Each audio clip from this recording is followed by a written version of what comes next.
കൺമണിപ്പു കാക്കുമീസുരാജ കൈവിടാതെ കത്തനേസുരാജ കൺമണിപ്പു കാക്കുമീസുരാജ കൈവിടാതെ കത്തനേസുരാജ സ്തോത്രം കോടി സ്തോത്രം ഊറ്റിടും എന്നാവിലൂറ്റിടും സ്തോത്രം കോടി സ്തോത്രം ഊറ്റിടും എന്നാവിലൂറ്റിടും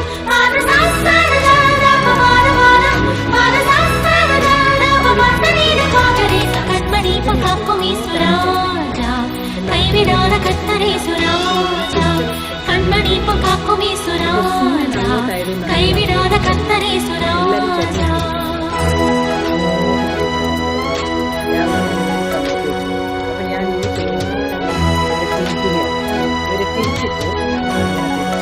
ഇതിനകത്തുള്ള ചീരകൾ നമുക്ക് ആവശ്യമുള്ള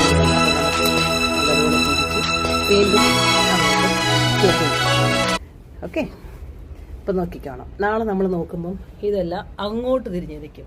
അപ്പോൾ ഇവർ നിവർന്ന് വരും. റൂട്ടിനൊക്കെ ഒരു ഫേം ആകാൻ പറ്റും. നമ്മൾ കൈകൊണ്ട് എത്ര ചെയ്താലും അവർക്ക് വലിയ സന്തോഷമൊന്നും വരത്തില്ല. അപ്പം ഇങ്ങനെ വീണതൊക്കെ ഞാനിങ്ങനെ നിവർത്തി വയ്ക്കും. നല്ലതായിട്ട് പരിചരിച്ചാൽ ശരിക്കും നല്ലതായിട്ട് നമുക്ക് മല്ലി കിട്ടും. ഈ മല്ലിയെല്ലാം നിങ്ങൾ വിചാരിക്കും കഴിക്കാൻ വേണ്ടിയിട്ട് ഉള്ളതിന് വേണ്ടിയിട്ടായിരിക്കും. ഇല്ല, എൻ്റെ മാനസിക സന്തോഷം ഇതിലൂടെ ഞാൻ കണ്ടെത്തുന്നുണ്ട്. ഇതിനെയൊക്കെ നട്ട് കഴിയുമ്പോൾ ഇവരൊക്കെ കിളിച്ച് നിൽക്കുന്നത്. പിന്നെ അത്യാവശ്യം വരുവാണെങ്കിൽ തീർച്ചയായിട്ടും ഇതിൽ നിന്ന് ഞാൻ പറിച്ചെടുക്കാറുണ്ട്. പിന്നെ ഇതിൻ്റെ അകത്ത് മല്ലി വരും.